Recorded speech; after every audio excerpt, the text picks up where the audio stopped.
देखंतु केते पतला पतला झोल माने तेल मसला कम यूज होई ता माने मटन पूरा स्वास्थ्य पे हेल्दी अच्छे।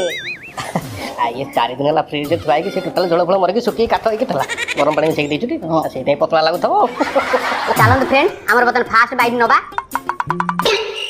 आयो रे मां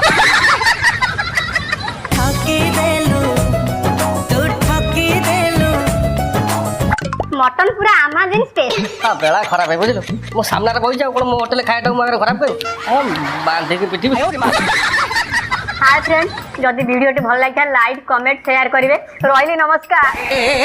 कौन अधारू वीडियो बंद करतु खा खा खा ए भात ओरा मगै देलु काकुड़ी सालाड गोटा काटी देछि मटन खा खा खा टोटल खाई वीडियो चले छै खा केक बेन आउ के बेन खाई आ खा लक्ष्मी छड़ छड़ा काम करतु देखा देख